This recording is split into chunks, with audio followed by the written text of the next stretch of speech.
our collaboration.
Hello.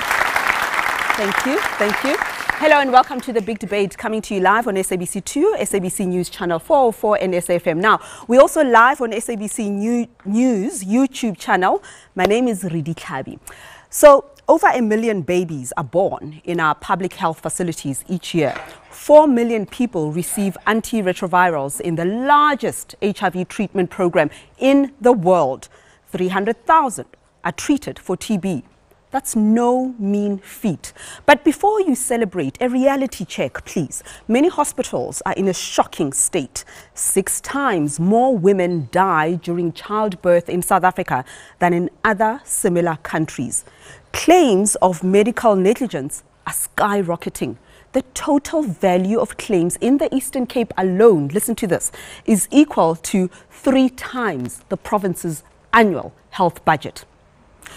Perhaps you count yourself lucky to have private health insurance, but private health costs 5 times more than the public system, and money is wasted. The company that owns your health insurer may also own the hospital that treats you. A convenient setup for pushing up profits. Many drug companies also profit from our misery. Should all South Africans be under a national health insurance scheme where costs are controlled and we pay according to what we earn? If so, how can we ensure the government won't loot our money and run our hospitals into the ground? In short, how can we provide quality, affordable healthcare to all South Africans? Now with me to discuss this, Minister of Health, Dr. Aaron Motsoaledi, Simon Hlungwane, President of the Democratic Nursing Association of South Africa, Dr. Khosi Litlape, an ophthalmologist and Chair of the Health Professions Council of South Africa, Stavros Nicolaou from Aspen Pharmaceuticals and Chairperson of Pharmaceuticals Manufactured in South Africa, that's FAMISA, Anele Yawa of the Treatment Action Campaign, Alex van der Heever, Wits School of Governance, Sibongile Nkosi, CEO of Health E-News. We also have Noma French Mbombo, Western Cape MEC for Health, Chris Archer, obstetrician and CEO of South African Private Practitioners Forum, Rajesh Patel of the Board of Healthcare Funders, Mfundisi Mabalani of the South African National AIDS Council, Mia Malan, editor of Begisisa, Lillian Dube, beloved actress and cancer survivor, Mzwandile Makwaiba, president of NEHAU, and David Saunders of the People's Health Movement. And of course, communities and healthcare users and activists from across the country, they are all here. Welcome, all of you. Thank you. So quickly, you at home can have your say, give us your views on social media and vote in our poll. Our question tonight, should the minister prioritize the NHI or fix public hospitals first. The results so far, very interesting, of 5,000 votes, 87% of you say focus on public hospitals. Your vote is free. But before we start our discussion, take a look at this. The fire in Gauteng Health Department last year brings to mind the crisis across our public health sector. Discovery's 3 billion rand glitzy headquarters symbolizes another crisis, the soaring costs and profits in private health. The private sector has as much money for 9 million people as the public sector spends on the other 48 million. South Africa is the only country on the whole planet that spends so much money on so few people and spends so little money on so many people. It doesn't make sense. And the aim of NHI is to try and do away with that structural anomaly. The NHI aims to pool money from the public and private sector, reducing costs and increasing access. But with so many health challenges, it has been slow to get off the ground. On 5th January, Milton Goveni took his wife Moleboheng to Mamelodi Hospital. She was 7 months pregnant and had been feeling pains. She was a bit scared, but joyful at the very same time, because trusting me, she couldn't. Every now and then she will be like, baby, check the tummy, the baby's moving, like all those things. She couldn't wait. Milton tried in vain to get staff to attend to Moleboheng. 20 minutes later, both his wife and unborn child were dead. I saw negligence. Nurses, they see patients that are in an emergency state, but they are doing nothing about it. So it was an issue of a chaotic health system and a total failure, because if you are unable to save both, then try to save one. That was my statement. I would love to have them both alive, but in this sense, try by all means to show that you are doing something. Milton's lodged a complaint, but 3 months later he has heard nothing. His is not the first allegation of poor service at Mamelodi Hospital. When former public protector Thuli Madonsela visited in 2016, she found overcrowding and a chronic lack of staff. With the current setup, nurses are so overburdened, they are so overwhelmed with their work. Simon Hlungwani of Nursing Union Denosa says the shortage of funding is not the only problem. Even if you can pump a lot of billions and billions into NHI, if there's no leadership that is willing to put systems in place, nothing will change. According to the Auditor General, provincial health departments are suffering from a vicious cycle of financial mismanagement and spiraling claims for damages. In April last year, the Northwest Department was put under administration amidst allegations of procurement corruption. Activists point to corruption in the private sector too. Private hospitals in Gauteng have 5 times more ICU beds per capita than Switzerland. The more of those beds they fill, the more money they make. I think every structure is vulnerable to corruption, even public or private. Right? So we saw, for instance, in the over-servicing of patients. That's a corrupt practice. If you're giving someone a service that they don't need. A positive effect of the NHI might be to force private hospitals and doctors to reduce wastage. At the moment, a private healthcare practitioner in the country can ask you as much as they want. There's no set fees. So you can really make up the price that you charge your patients. The NHI says no, there will be prescribed rates. Back in Mamelodi, Milton also supports the NHI, but wants to see the public system fixed first. He's been back to the hospital where he lost his wife and child more times than he can remember, looking for answers. Each and every time when I go there, first thing that comes to my mind is how many people are dying of the very same treatment as she did. So many people are losing their life without nurses or doctors taking it serious. We're going to hear. We're going to hear from Milton later on. But Minister, let me start with you. You've been on the big debate about 4 times. We've spoken about the NHI close to 10 years. And if I can use the Free State, where maternal mortality, you are 3 times likely to die when you're giving birth in the Free State hospital than in a Western Cape hospital. The queues are getting longer. There's overcrowding. Medical malpractice claims are going up. you failed South Africans? Well, really, I can't talk about your emotions or your feelings. I can't control them. All I can do is to give figures. For instance, you mentioned there that our maternal mortality is very high, is the highest than, other countries. But we know that there were 3 things that drive maternal mortality in South Africa. And the first one was HIV and AIDS. And we have got the highest incidence of HIV and AIDS in the world. 50% of maternal mortality is HIV and AIDS. We have worked very hard. That's why we put that world's biggest program. In 2009, maternal mortality was 306 per 100,000 births. It is now down to 136. It's because of the work we are doing. That could not have happened if we did not do that work. Now, it's still Free 6 State, times higher than other developing countries? Yes, because we have got the biggest HIV/AIDS program, infection in the world. We form 0.1% of the world population, but we contribute 19% of the HIV/AIDS infections. Now, when you look at HIV in the country, Free State is number 3 in the country. Number 1 is KZN, followed by Mpumalanga and KZN. Now, you mentioned Western Cape, which is very good, and we are happy about that.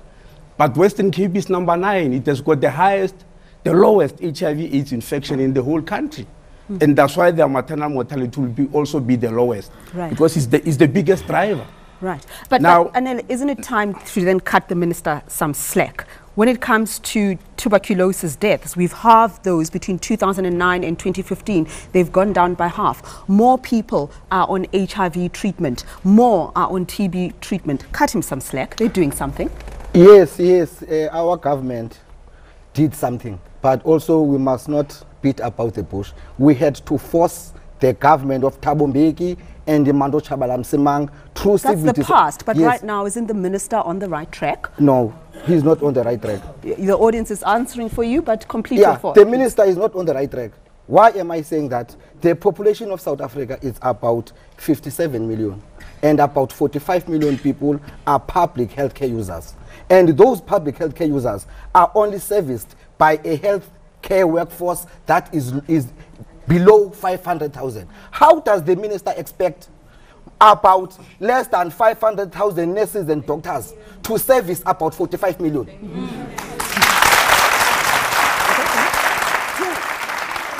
Why, the other thing we do not understand, why is our government freezing posts within the healthcare system? You want the minister to know? Because we cannot expect a healthcare system that will work for the people if the health providers are not happy. When they are not happy, they vent their anger to the healthcare users. That's why many people are walking away of the healthcare services, because nurses, when they are frustrated by the minister in this department, okay, you've made some allegations. Let's give the minister another chance to respond to all of that. Minister?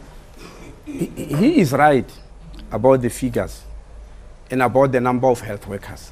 He is definitely right, except that I know why he's blaming me. The bottom line here is, yes, the bottom line, exactly why we want NHI.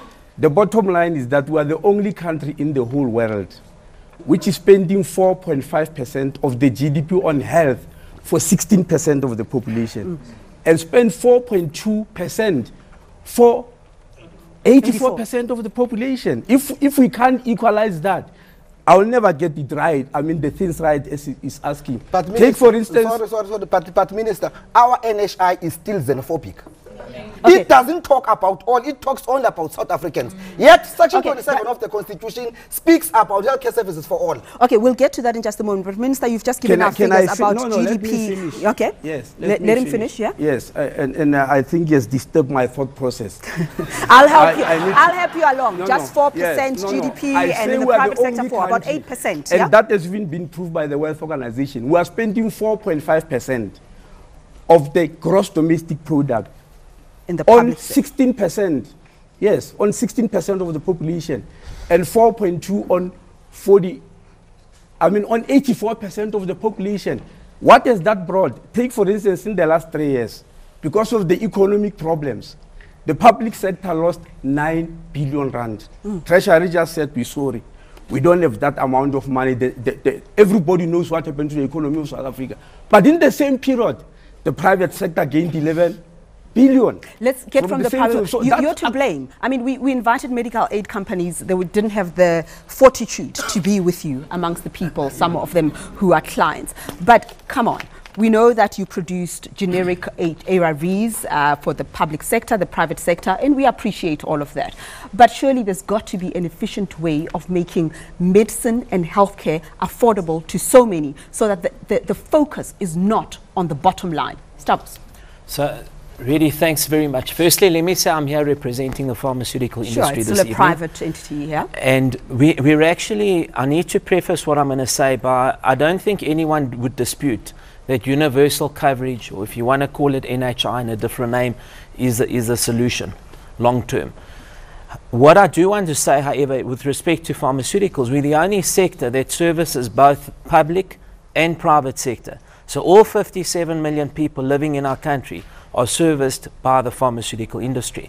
And just on the pricing issue that you're raising, I want to make, this is not a very well-known set of data. So let me just get straight to the point. A generic product in the public sector costs 14 Rand a pack, so 50 cents a day. There are not a lot of things in life that you can buy for 50 cents a day.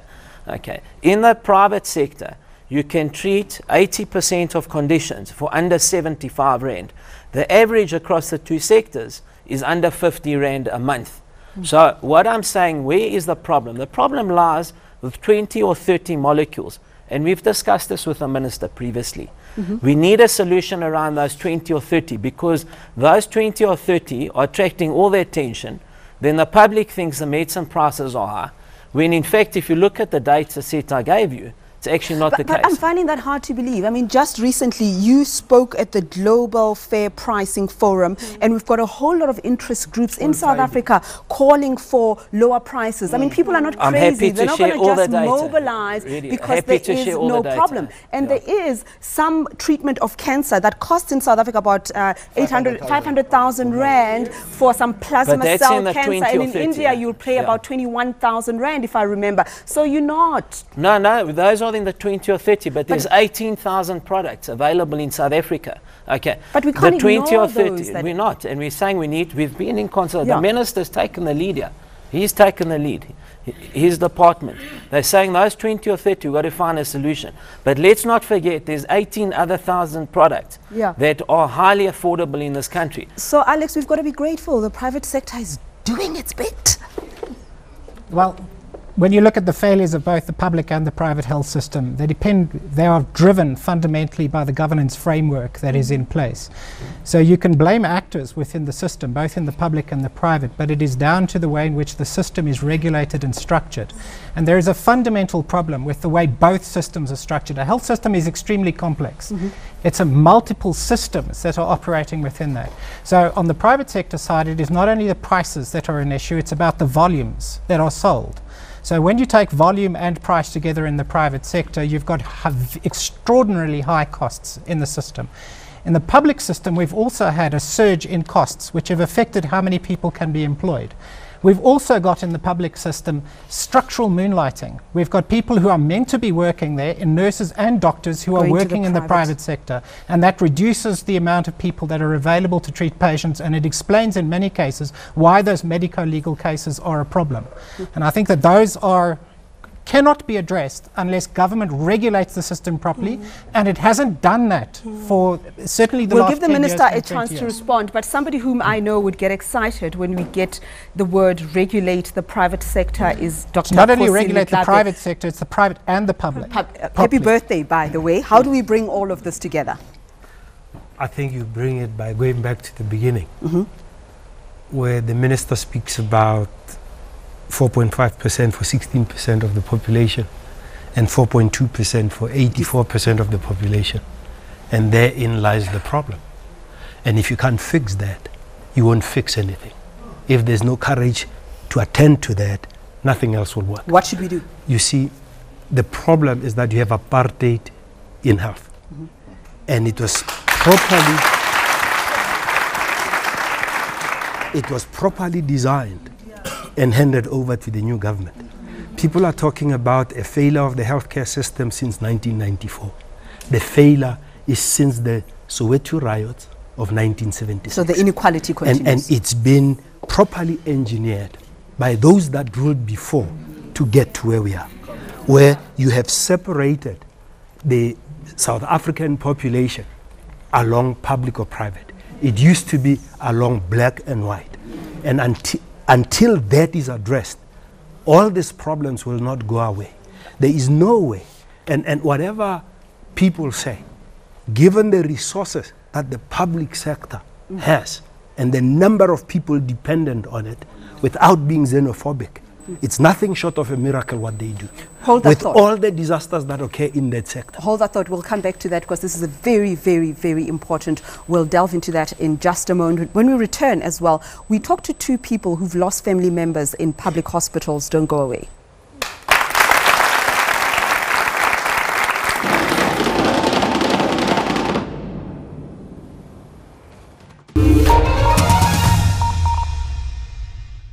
Everyone wants a dignified funeral. That is what a clientele funeral plan can give you. Lasting dignity.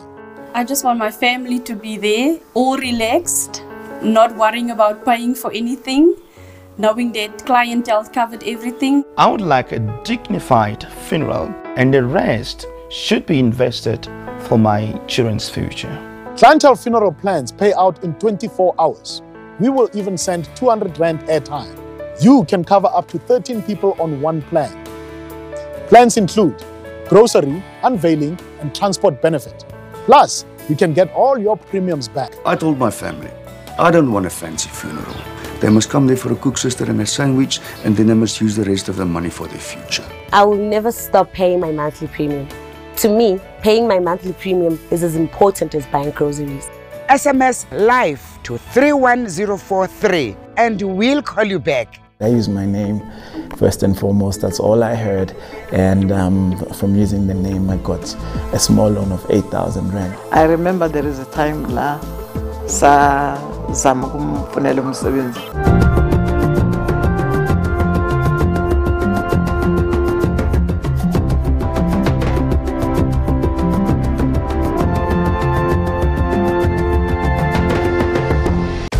This is your opportunity to hold the leaders accountable. I was asking my question in my language. People are dying. What are you doing about that? There is a lockdown where there is a police with a CPF. There are a lot of complaints. What have you done for this community? She has devoted her life to the upliftment of children in this area. I go into the area, collect all children to teach them. My name is Minnie Trimley. To me, green means go. The SABC News mobile app is your one-stop digital portal to all the news you need. Stay connected with the latest in breaking news. Watch the SABC News channel along with clips and live streams of all the big news events. And listen to all the SABC News radio stations live, including podcasts and much more. Simply download the SABC News app to your Android or iOS device from either the Play Store or the App Store. SABC News, independent, impartial. Get the facts first. In 1994, I think was ons almal was ek ook baie excited geweest. For South Africa, art was never a good thing. From a footballing point of view, there was never a separation. Get to the truth. There's still some serious issues in South Africa. Maar ek dink die regering kan regtig waar probeer om harde te werk om ke apartheid in Sutlile ke ya le ke sola ke batho ba rena ba democracy batho ba batsho e se makgowa. See what it all really means. Ek is geel want dit is die kleur in die verkeerslig wat vir jou sê wees versigtig. I still give South Africa red. We are somewhere in between. We're giving our democracy a green for sure. We're very happy. Democracy Gauge, weekdays at 5:30 on SABC News, Channel 404.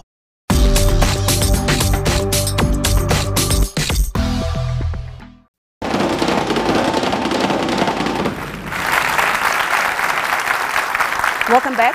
Welcome back, everyone, to the big debate on health, coming to you on SABC 2 and SABC News Channel 404. Now, in our film, we saw a gentleman called Milton from Mamelodi. Milton's wife tragically died in January at Mamelodi Hospital. She was 7 months pregnant and the baby died too.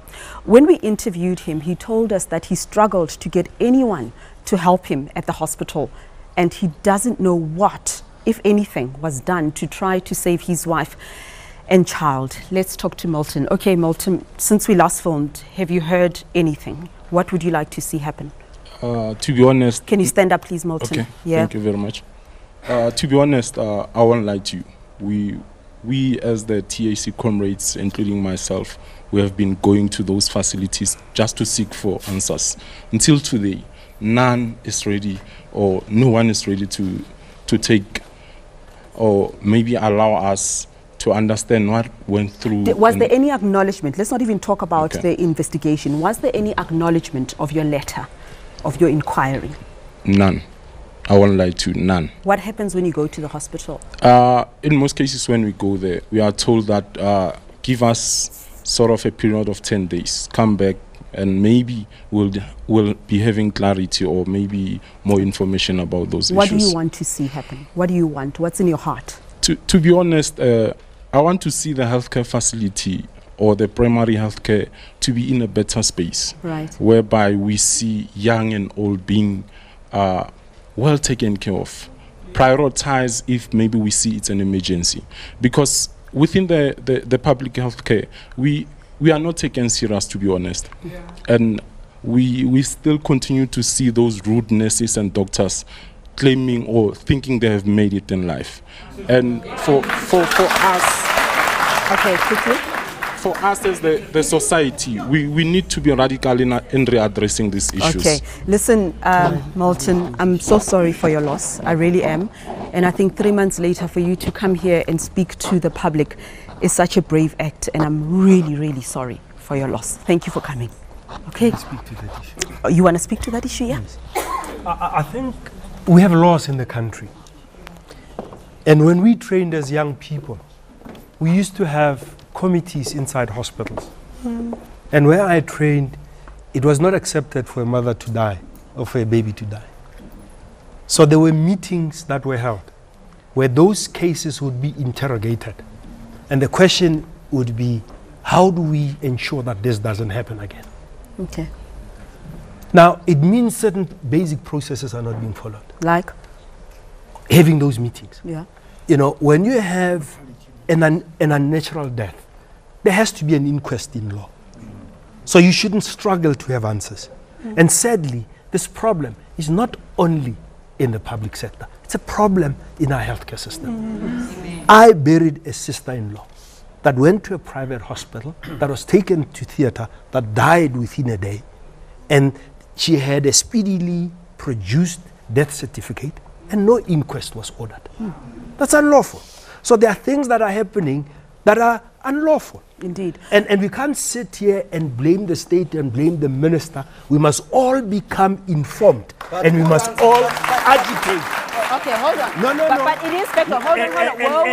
Whoa. No, hold on, he needs answers. Okay, wait. The system should be able to provide him what's with your the question? answers. Hold on, Kosi. But keep in mind that the medical malpractice claims, even in the private sector, have gone up. Just very quickly. I want to hear from Dinosa. So hold on, Kosi. Hold on. No. I'm not letting you finish. You ask your question. Nobody is blaming the minister here. We need to accept that the health system of South Africa is broken. We don't have clinic committees. Clinic committees are extension of political parties. Okay. How do you expect them to challenge the system? How do you expect them to challenge the system? Okay, wait. Hold on. I think we shouldn't fall into the trap of doing this binary and competition between public and private. While it's relevant, while it's relevant, it's important to note, at least that's how I feel as a private medical aid holder, I feel that the citizen and the patient is worse off and is being messed around by either side using different levels. We'll get to that in just a moment. Just hold on. But Dinosa, I want you to answer, because Milton said in the insert that the nurses just didn't take it seriously.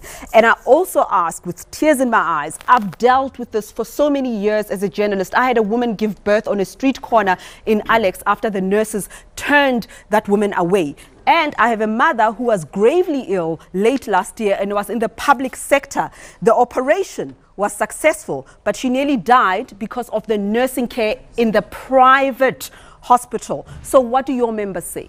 Well, firstly, we must be sympathetic to what happened. And I think, firstly, we must understand where is the problem. And for you to understand where is the problem, you must also check as to whether do we have solutions to it or not. Yes. In this regard, I would think ordinarily and according to the law and the practices within the department, should there be any adverse event, there should be a quality assurance that investigate internally and provide answers to that effect. So it then tells you that there's a problem within the system. Now, if you don't address systemic issues, you're still going to continue to have a problem. What do you think those systems are? Is it the hospital advisory board, the boards that are more advisory? Any hospital must have a quality assurance where a person has the right to go and complain where they are aggrieved by anything. And they must respond to you at a reasonable time and provide redress. But what about the commitment of the nurses? Because I'm thinking those are systemic issues. But at the time that I arrive at reception, I need you to respond to my problem. Let me get to that. Already understand the system in this way. Yeah. In the past, we had 46 million population. Now we have 57 million people. In the past, we used to have people when they retire, they die, or they resign. They used to be replaced. Now we have a system where you retire, you die, you resign, you are never replaced. In the past, we used to produce a certain number of nurses. Right now, most colleges were closed down. Nobody opened them. The intake went down. In the past, when we used to work in a setup of a clinic or a hospital in any particular way, there used to be a way of making sure that the staff complement is adequate. So you right understand? Now, nurses are burnt out. Nobody replaces nurses, even the intake. Everything is just gone down to a system where we don't have a human resource plan. Nobody knows how many nurses we need for the country. Okay, we'll give the minister a chance to respond to this. Many sectors. Okay, all right. So many sectors. Many people have raised this, the staff shortages and the freezing of posts. We'll give the minister a chance to speak to that, and Biggie Sisa, you'll also join us in our conversation. And also when we return, we speak to one of our most loved actresses, Lillian Dube. And Lillian is also an outspoken cancer survivor. You are watching The Big Debate. Stay with us.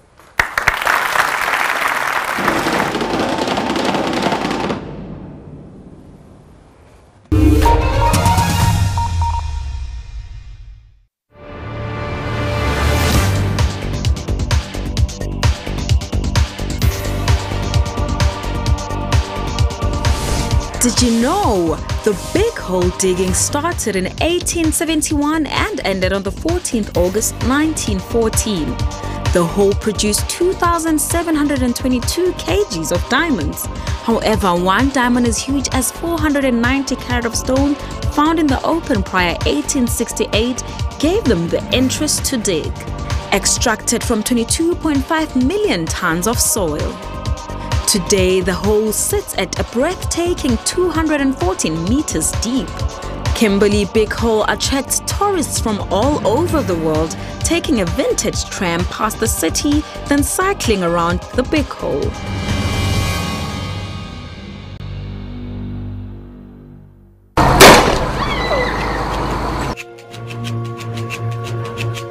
It's not about xenophobia. There are many issues of service delivery, housing, illegal mushrooming of structures. They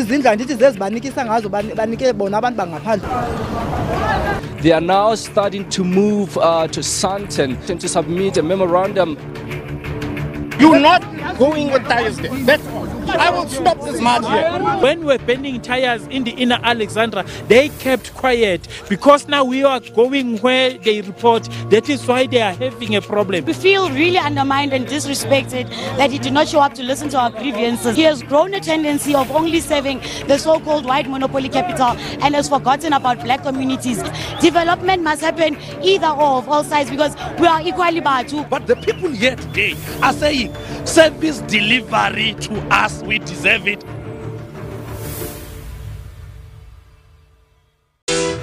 On Trains Travel, we bring you a full guide on all things lifestyle related.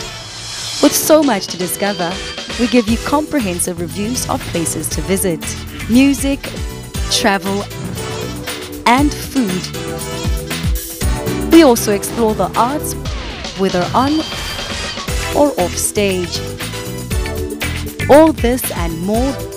Be sure to tune into Trends Travel Saturdays at 5:30 p.m.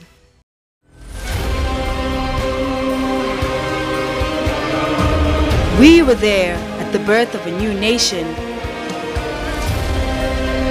We are here today as her democracy matures.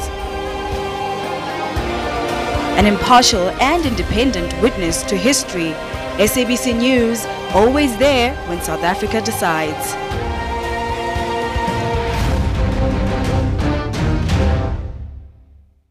This is the SABC News channel, independent and impartial.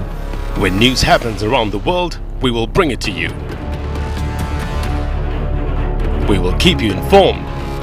Each day, every day, our news team digs deeper, getting all the facts to provide comprehensive reports to what's important to you. We cover all corners of the globe. SABC News, independent and impartial.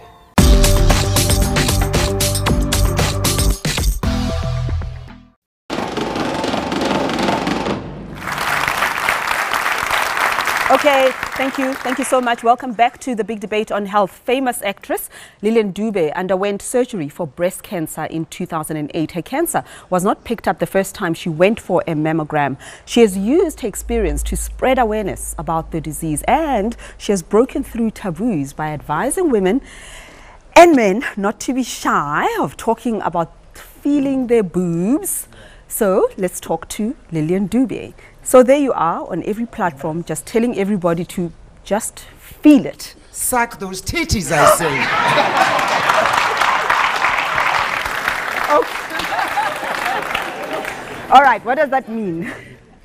Yes, I'm glad you asked that. When I say you must suck those titties, it's not for curing, it's for detecting. If you are in the habit of sucking your wife or your girlfriend's titties, you are the first one to detect a lump.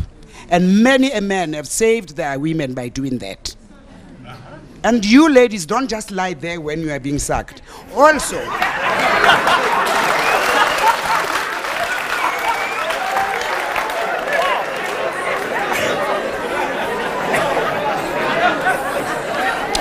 ladies, listen carefully. Don't squeeze those bolekis. I used to say squeeze them. The men say it's not comfortable. Brush them nicely. If the man says nah or whatever, testicular cancer. So when I say suck those titties, it's for detection. Early detection and early treatment. So some clever blacks say don't listen to Lillian, she's a clown. I'm not saying it will heal, but it will detect, and then you go and get treated. But you didn't just stop there. You are mobilizing for medical aid for actresses and actors because they can't afford it. But at the same time, we have the NHI, which will bring all of us into the same pool and create inequality. How do you feel about that? Rudy, I'm sorry. I've been speaking to Ndate Mona. It doesn't make sense to me. For me, this NIH, you know I love you, Dr. Mzwa lady. I respect you. I will never say, whatever. NHI. For me, it is RDP of the health services. So what do you want? What do you want? I want the hospitals that are existing to work. And I want to know why were the nursing colleges closed. Today you get to Charlotte Maclack. That's where because you can I find don't expect the next to say Kibatlang. Okay, Biggie Caesar, how do we bring? We're going to go to the minister just now. How do we bring this together? I think with the NHI there's still. And this is what we're seeing, right? Policy just lives there and actually doesn't go on the ground and people don't understand it, right? So the minister in 2013 came out and said, oh, we're re-engineering the primary healthcare, right? We're going to bring some community healthcare workers, which I see here today. School health is going to be part of it, and the whole infrastructure of public clinics and public hospital is going to change, right? And then, you know, we hear 2015, right? We're still waiting for the minister to tell us the implementation of it, right? Was there an M&E framework that was put to actually show that like the implementation of the community healthcare workers worked. We don't know. The school health, right? How many children were detected? Do we have the figures of how much will it cost to actually run the piloting of the NHI? We don't have those figures. And for me, I think, again, going back to the community healthcare workers, right?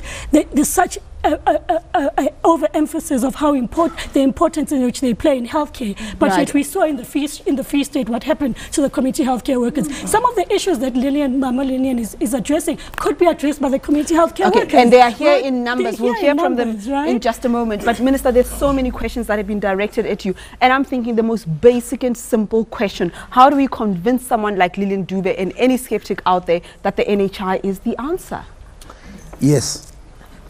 First of all, Mama Lillian, I also respect you too. There's no NHI will be the RDP.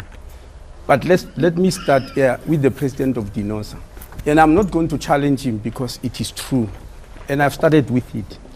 We have got a severe shortage of staff in the public health sector. The people are asking why. Yes. I've tried to explain it from the beginning. That if you Let him speak. If you spend so much money, as we're doing, on a few people, that's where stuff will go. People follow money.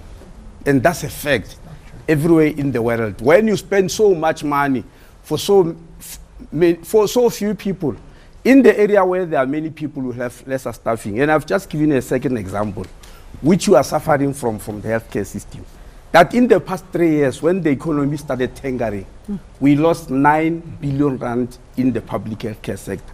And most of it was in two areas: human resources and infrastructure. We lost it there. Now, in the private sector, because of the structural imbalances which we are trying to change, they gained 11 billion rand. That means those who are already well-to-do. With 11 billion, I can hire 20,000 health workers immediately. Now, when you want to change that structurally through the NHI bill, people say, no, stop, fix the public healthcare system. Then that will bring NHI. If we can fix it without bringing this NHI, then we don't need NHI altogether. Okay, hold on. Whoa. Everybody wants it. Mia Malan. Whoa, hold on. Mia Malan. Now, okay, finish your thought, and then Mia, we're coming to you. Now, fixing but the public. The minister must tell us, what did he do from 2012 2017 NHI pilot? Okay, we need to be given answers. What progress have we made from 2012 2017? Hold on, let him speak. Just to add to that 6 public healthcare facilities out of 696 passed the test and got 80%. So people are saying it's not working. What are you saying? Ready. Changing the public healthcare system and implementing NHI are not mutually exclusive things. One is intended to what you call to improve the other. They are not mutually exclusive. You can't say it's like a debate on chicken and egg. It will never end. What comes first between chicken and egg? What comes first between NHI and the Rajesh, the private sector has a lot to answer for. No. The public sector, nothing was done. The private sector has a lot to answer for. You are the reason we are here, and I'm sorry that you have to answer these questions because the medical aides just didn't have the guts to come here. Okay, let's go. Board of Healthcare Funders, it's your fault. Is it our fault? I think if you look at the private sector, the strengthening of the private sector stemmed from the 1980s. Yeah. Now, I was saying the strengthening of the private sector stemmed from the 1980s when the apartheid government was bankrupt. It couldn't manage all the people in the country. Now, right here so in it 2019? strengthened the private sector, and more people who are employed, well, they'll look after themselves. Unfortunately, that led to a situation where you got the disparities that we see in the current health system. But you have the power to change that right now. To some extent, what's within our powers, definitely we must change it. To some extent, BHF has been providing some of the direction. Unfortunately, Alex has said, we've got a structural system that's fundamentally flawed. I know Discovery is not one of your members, but No. you know, when I drive down there and this 3 billion rand building and all of that stuff, and GPs are being prescribed fees and funds run out and so on, that's untenable. What do we do? I think for starters, the Medical Schemes Act we got is fundamentally flawed, needs massive change. You say it must be abolished. I know Kosi says it must be abolished, yeah? And fortunately, there's a bill and we're waiting for the health market inquiry. It's very interesting what's coming out of the health market inquiry as well. But are your members guilty of all of this? Are you the problem? Yes. Medical aid. Okay, the people say it. Mia Malan, Mia Malan, Mia Malan, Mia Malan. Quickly, you've got the mic.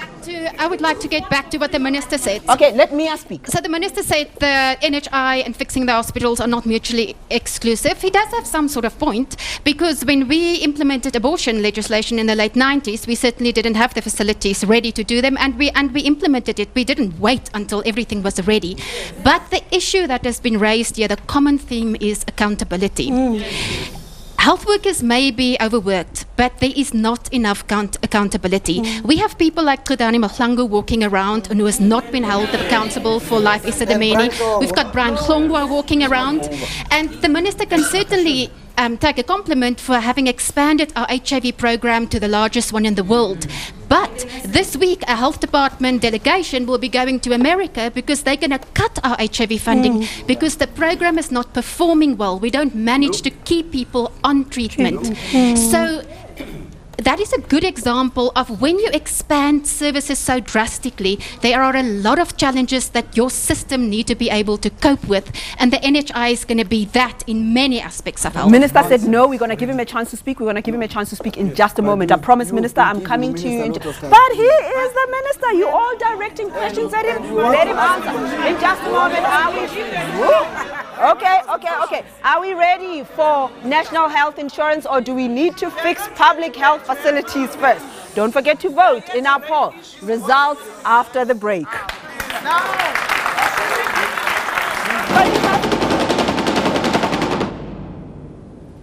Legal hassles?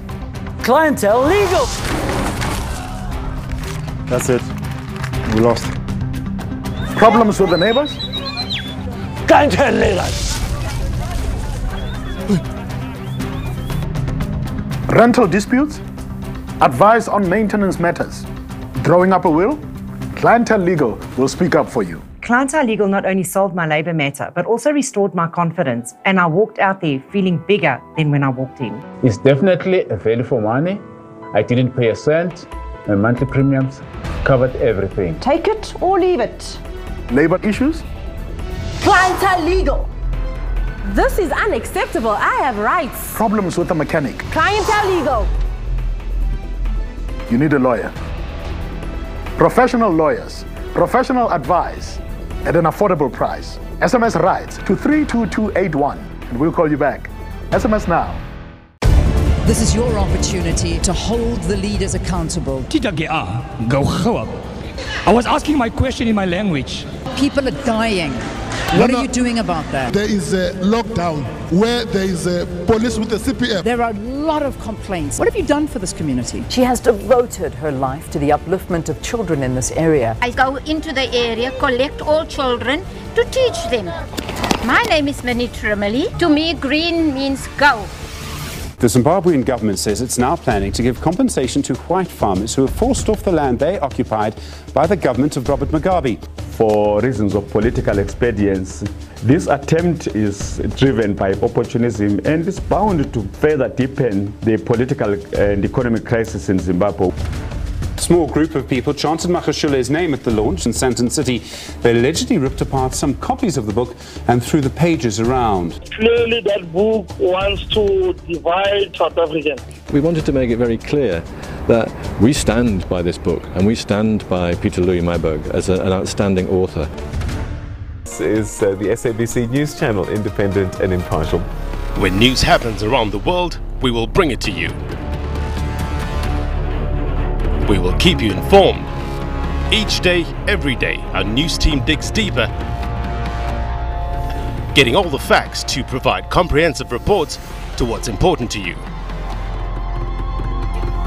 We cover all corners of the globe. SABC News, independent and impartial.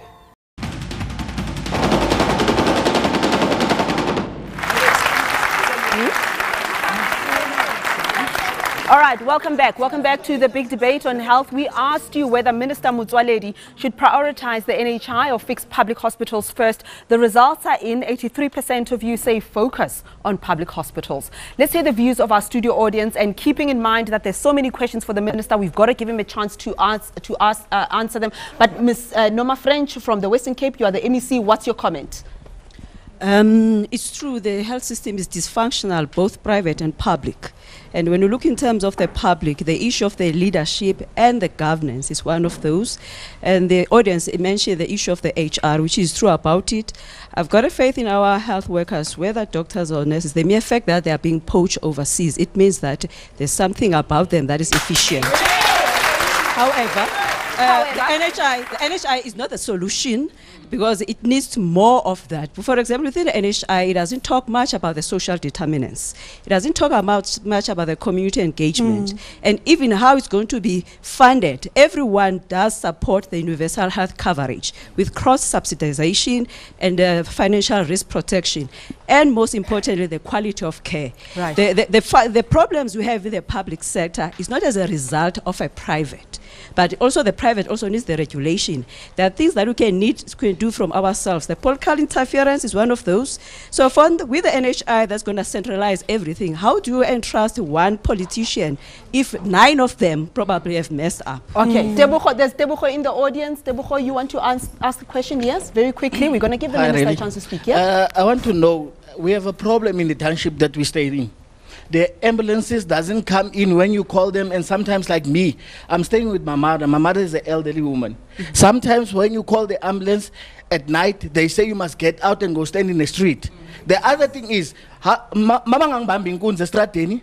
sometimes angikho ngizele lapho ngiyekhona umama uyafona ngokwakhe uzophuma kanjani umuntu omdala aye ngaphandle ayomela iambulance. Okay, enye eyesithuba engicela ukuyibuza ku minister abosisi bethu laba ama healthcare workers banesikhathi eside besebenza akunasizwe abalitholayo bahola imali encane bathola ama 3 months contract abasayinwayo niyenzani ngabo. Okay, all right, okay, just a quick translation. Tebucho lives with his elderly mom. When they call the ambulance, they're asked to wait in the street, and he says he's not always there. How is his elderly mom going to wait in the street waiting for an ambulance? And you asked a question about community healthcare workers, and I know that in the latest budget, salary is going up 3,500 rand, but you're not happy with that. There are other structural problems. Your question, very quickly, before we go to the minister. Yes? Me? Yes. You've got a microphone? Quickly, ready. The NHI says CHWs are the heartbeat of the health system. Yeah. But they are not, because they are not included in the health system. They are disrespected, abused. They're still signing contracts. They're earning 3.5. They are not taken as a heartbeat. There's no NHI because they have no heartbeat. Okay, China, where are you sitting? China? Okay, Minister, can you answer to some of those? I can't see China right now. Well, Reddy, firstly, I did ask the producers of this program that if they invite one MEC, they must invite all, because we've got 9 MECs. There is only one, and the position she put is a DA position, ideological position. I just want you to know that. Because the DA said they don't want NHI, they want But that's why it's a debate, because it's polarized position. There's no point bringing 8 people who agree with you. That is an ideological position of the party. Yes, and that's healthy in a democracy to have 2 different positions, not 9 similar positions. Community health workers. Let the minister answer. Guys, okay, hold on. But he hasn't said anything. He has not. We are permanent. Okay, hold on. Let the minister speak. But he didn't complete the question.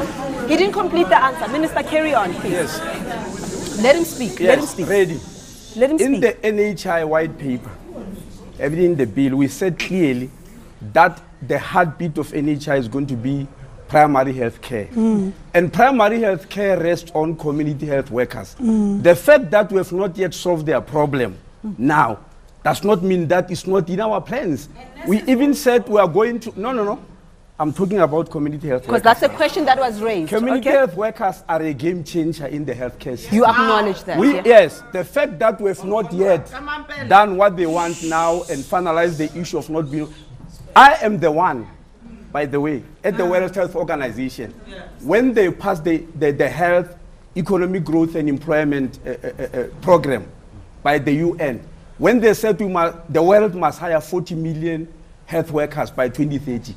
I'm the one who insisted that 40 million must include primary health care, community health care workers. They must not be brought to us via NGOs or churches or what. They must be part of the healthcare system. Now that we have not yet solved that problem, does not mean that it's not in our plans. Is it going to be solved soon? Of course, yes, we are busy with it. We want to solve it soon. But hold on. Minister, carry on. Your mic is on. You've got to let the minister answer. You've got to let him answer. You can't ask him questions. You can't ask him questions and not answer. Let him answer. Of course. Let him answer. Let him answer. Let him answer. Really, I want to finish. No, but you asked him a question. Really? You asked him. Minister, really? quickly. I want to finish it. Yes. Let him finish. Let him finish. We accepted, we passed this in the National Health Council. Let him answer. Yeah, let him answer. We answered this. But there's one other question. No, let me leave it. It's in our plans. And it's not about them, it's about the community. Right. By the way. Now, the last thing. Yeah. The other thing I want to mention. Okay, so what we're hearing is that community healthcare workers are concerned about safety as well. Okay, hold on. Really? Hold on. Let me finish. Finish. Carry on. Your mic really? Is on. But you spoke. Hold on. Really? Minister. There's one question I want to answer. Hold on. Let him answer. Minister. There's one thing I want to answer, especially from the nurses. Let him answer. There are a lot of. Yes, okay, I understand. There are a lot of questions that were directed at the minister. Let him answer them. Because there's so many issues and they're all complex. Let him answer. I know. Yes. Let him answer. Minister? Yes. Ready. When the president came with the issue of stimulus package, it's because I'm the one who took this issue of shortage of nurses, staff, etc. to a presidential coordinating committee where all the premiers and the president sit. I told them we've got this crisis because our budget is being cut. That's why it came with the stimulus. But I want to say this to health workers. I respect them and I'm one of them. But I want to say compassion and sympathy doesn't depend on numbers. It depends on the heart of an individual. During the we have to take a break. When we return, we have to take a break. When we return, we get the last word from our panel in this hour of the big debate. Don't go away.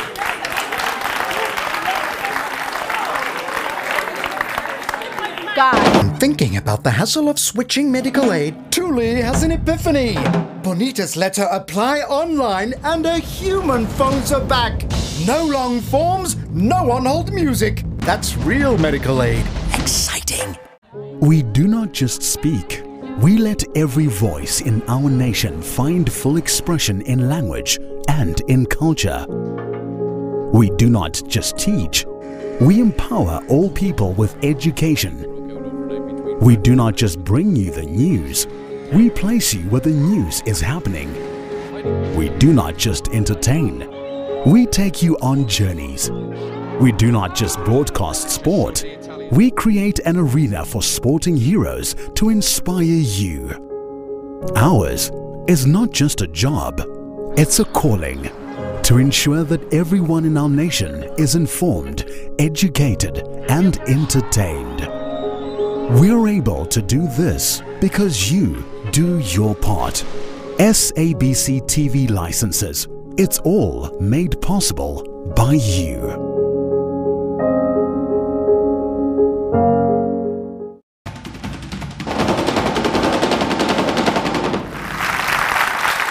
Okay. Hello again from the big debate live in Johannesburg. We're talking about healthcare. It's very heated. We're going to get the final word from our panel in this first hour of our debate. The debate does continue. Very quickly, let's just hear from you. What are your grievances? And I hope that afterwards we're going to give the minister a chance to answer them very quickly. Yes. Okay, where's the microphone? My first question is to the minister. The minister said on November last year, he called us at Nasrec And the minister said the community care workers are going to be a permanent structure of the Department of Health. We were running up and down happy that we are now going to be permanent, only to find out when he went to one of his campaigns at Davidson, he changed the story. We have the video. He said that now when the care workers were asking him if we are permanent employees, why are we signing a 1-year contract? He said, no, I didn't say you are permanent.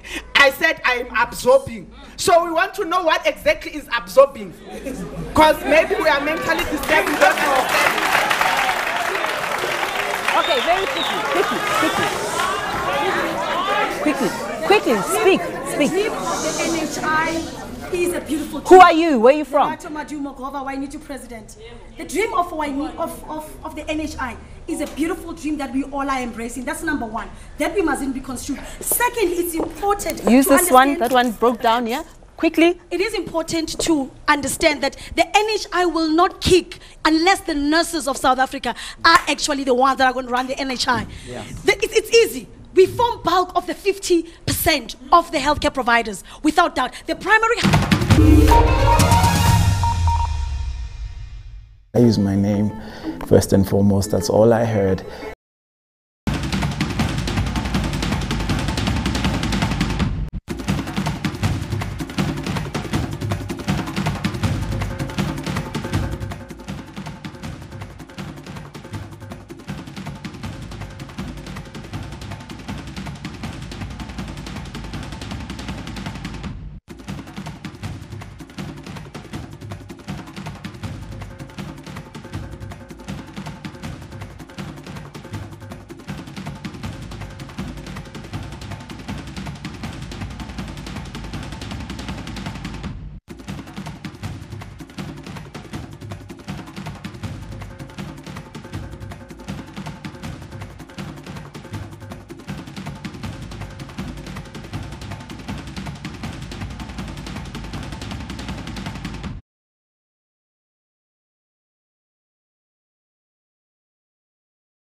Okay.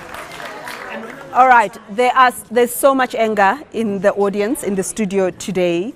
Healthcare workers, nurses, patients, and we've said very little about patients, actually. We need to put them at the center.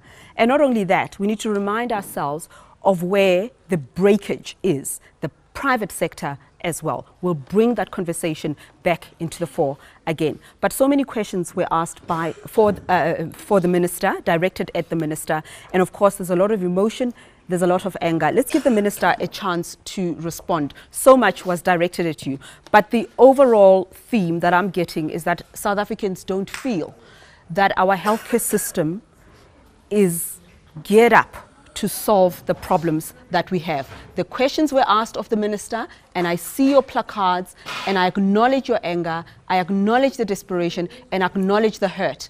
And I think on my right side, I heard that community healthcare workers, you also face threats of sexual violence, right? I heard then. I heard it's not threat, it's a real situation. So there's law enforcement that comes in. There's also themes about our communities and our society in general. I just want to humbly acknowledge the hurt and the pain that you're feeling. But the questions that are directed at the minister, perhaps he can then answer. Minister, let's give him a chance as well. Let me start with Mia, because she said the Americans, who are funding us quite handsomely, I must admit, are taking back their money because we not, what way did you use? We're not performing, yes. Yes, I want you to take that with a pinch of salt. The problem is that Donald Trump is taking away money from most parts of the world. Generally. And the United Nations to countries as well. which don't agree with him. And I'm not responsible for foreign policy. I just wanted to clear that. That take it with a pinch of salt. Community health workers are angry. They can protest. And I understand them. But I repeat, we want community health workers to be a permanent feature of the workforce of the country, because that is a game changer. What they are going through now is a process. I didn't change any statement. I'm repeating it here, that we want them to be a permanent feature. But they are talking about the process of how they get absorbed in the public healthcare system. When you want to be an employee in the public healthcare system, really, the job is advertised, you apply, and you compete with anybody. Right. Now, yes. But those are the labor laws. You apply. But hold on. Okay, all right. Now they. But hold on. Now just because you don't like the answer doesn't mean it can't be completed. Okay? You don't have to agree with it. I beseech you, you don't have to agree with it. But that's the answer. No. Just hear. We heard them, it's good that they answered that way. They will never apply. So in order to solve from there, so that they don't compete with anybody, we absorb them. They don't compete with anybody. And when you absorb them, the process is different from when people have applied. And it's a competitive process. We even took it in the chamber, the labor unions know it. And we said we must go renegotiate it back there. The issue of them being given 1-year contract is part of that process, but we are not going to dump them. If they want us not to go through absorption, then they must say dump everybody, let's start from the beginning, let's apply, and any member of the public can apply. No. And many of them may not come in. I'm going to be... Okay. Now they can't be living without a choice. All right, I understand. There are so many issues, including the ones affecting community health workers. So it's a process. Yeah. The process of absorption follows that type of thing. But here's the thing. This is a rare opportunity. Hold on. This is a rare opportunity to have the minister.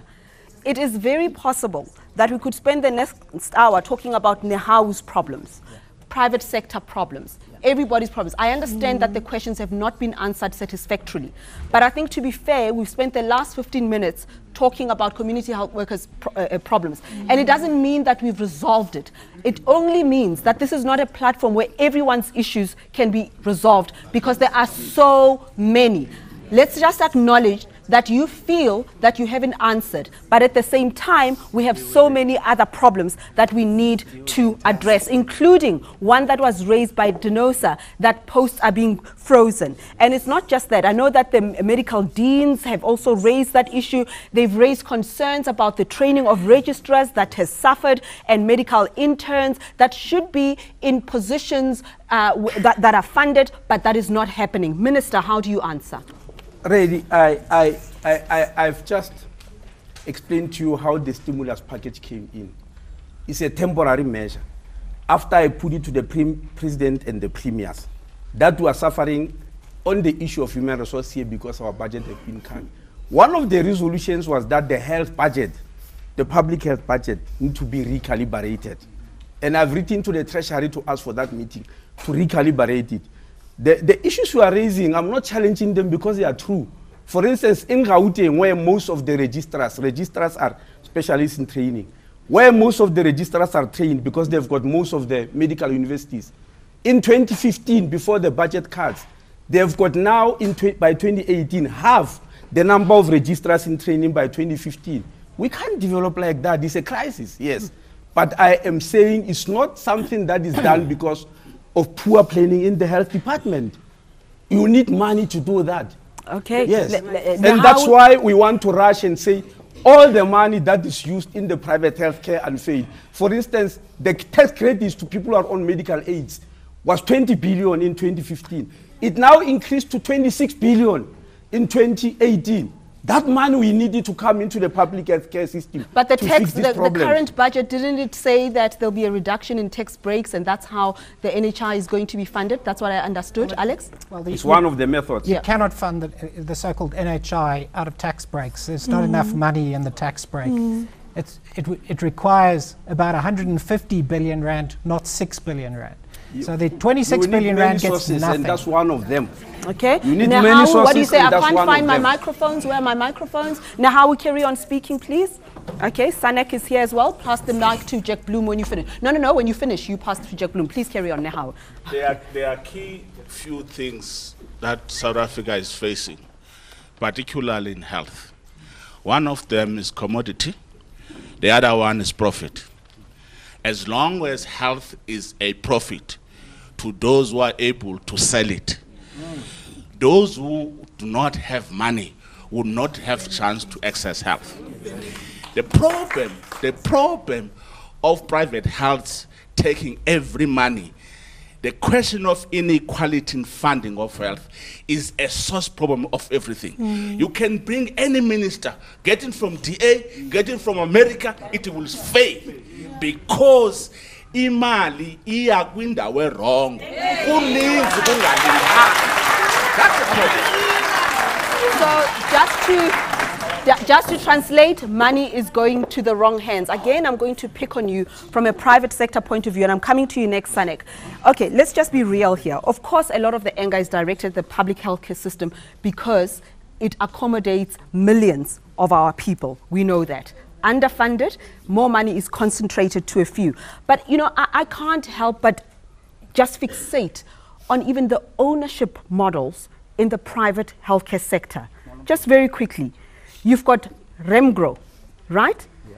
That owns Mediclinic, right? It has the largest bulk of shares in Rand Merchant Holdings.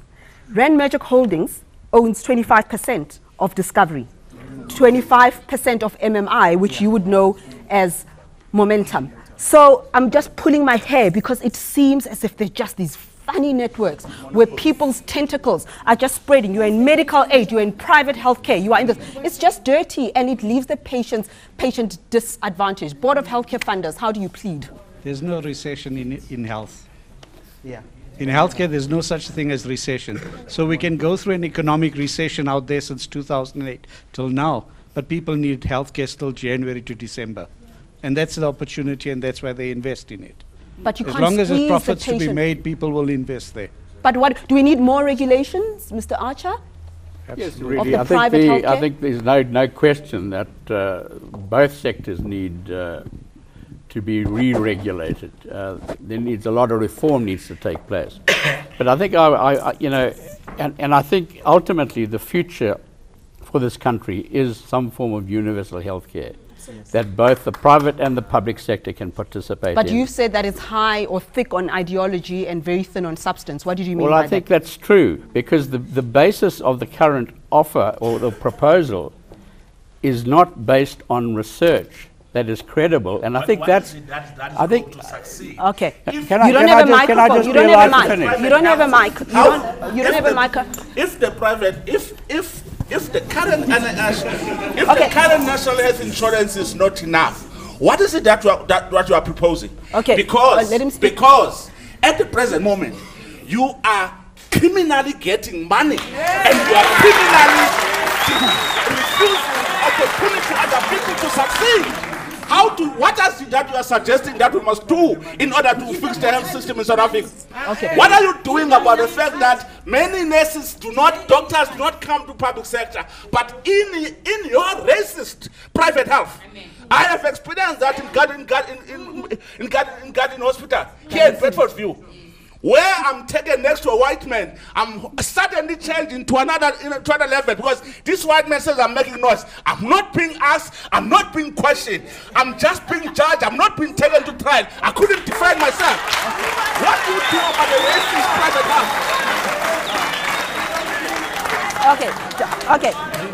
Okay.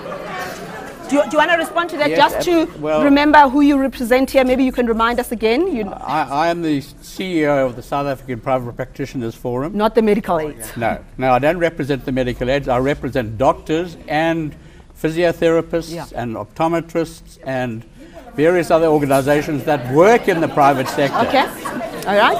And you carry on. I firmly believe that the private sector has a very positive role to play in developing healthcare services in South Africa.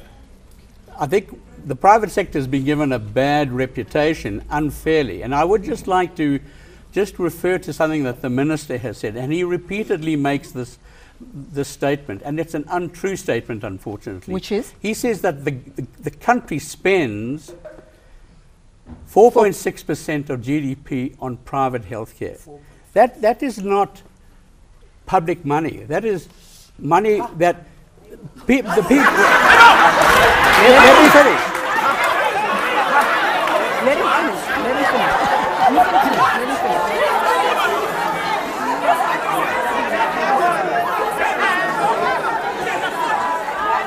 him finish. Carry on.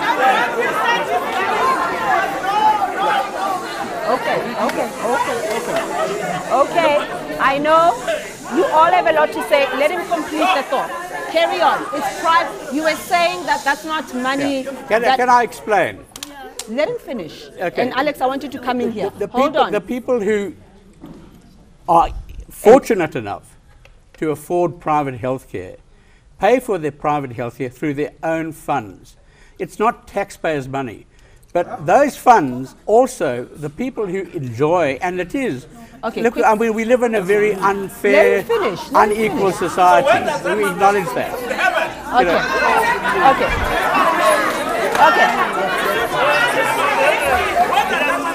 I can't hear a word he's saying. Everybody just hold on. Nobody's going to speak if we're all shouting. Nobody's going to speak if we're all shouting. The long and short of it, you're saying that the minister should not use that statistic because it comes from Reedy's income, from Mr. Yawa's income, from Faniheva's income. Therefore, it shouldn't be counted. I don't think it helps to advance the debate. You are subsidized. You subsidize the private sector as well. You know, I mean, the private sector has a very positive role to play if it was allowed to. And ultimately, I think what we should be working towards is a harmonization of the two sectors to result in a universal healthcare that is fair and equitable and affordable to most South Africans. Hold on. Wait. No, wait, I'm coming to you next. Alex hasn't spoken. I don't think we can just divorce ourselves from our nation's problems. No, we're not. Let me tell you what I mean. If you look at, for example, ICU beds, right? In Gauteng alone, 7, right, per 100,000 people. But in the private sector, 55 beds per 100,000 people licensed from the state. And I'm just saying that those figures just don't make sense. We can't say, I'm just paying for medical aid from my salary, so bugger you all. I don't think we're trying to hide behind that or deny that. That is an inequitable situation and it needs to be changed. Yes. We all, I think anyone who's thinking about it acknowledges that that is not the way things should remain. We need to change. Do you support the NHI? Is it the right? I support universal health care that provides equitable care to all South Alex, Africans. and then Khosi. I'm coming to you, Khosi, next, and Mr. Saunders. Alex? Yeah, so Alex, if we all speak together, then we're not going to hear each other. Alex? Okay, so you have to distinguish between the revenue that comes into the private sector side and the services that are in that side. So on the one hand, the public sector has been licensing that oversupply of beds. And they have been licensing it within a framework in which there is fee for service. Now that is where people pay per service in the private sector, which is highly inefficient. And there has been no regulatory change in the private sector for the past 10 years and not for the past 15 years. The health market inquiry has identified the kind of structural issues that need to be introduced to address both that vertical integration that you just described with Remgro, and there is an equally pernicious structure around Afrocentric. Yes. And both of those systems are actually driven off these inefficiencies. They cannot be addressed by the private sector on its own. It requires government intervention, and there has been none. Okay, David Saunders and then Jose Litlape. David, quickly. Yeah, thanks. I'm from People's Health Movement. So I want to pick up on 2 points. One on the human resource issue, which is a crisis. So we in PHM have been supporting community health workers. I was involved in a submission to the Treasury called the investment case for community health workers, because Treasury need to be convinced that it was worth investing in them. And what we showed, and the high-level panel that the Minister talks about, showed that actually there are costs, obviously, of employment, but there are many, many more benefits.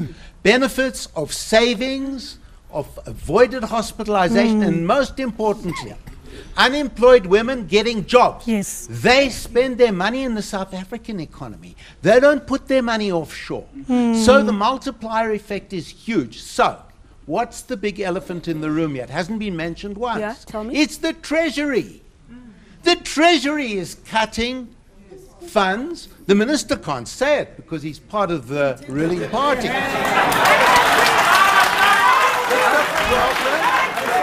The problem is the ministry. The problem is the Ministry of Finance. And our economic development path ain't working. It's obvious. Lower and lower growth every year. So why don't we invest in human capital? It will ease suffering. It will create jobs in a large number, and it will give community health work. So, lastly, NHI. I support NHI, but the Minister went to Brazil to see NHI. That's where he borrowed it from, but he's doing NHI on the cheap. In Brazil, they invested 16 state schools of public health. Nothing invested here. Millions of health workers trained. The concentration of community health is much but he higher says there's than no in money. South There's no Africa. money. You also But said in the there's first. no money. Yeah, So he said so. You it also just said so. is the Treasury. Okay, Jose Litlape. Jose.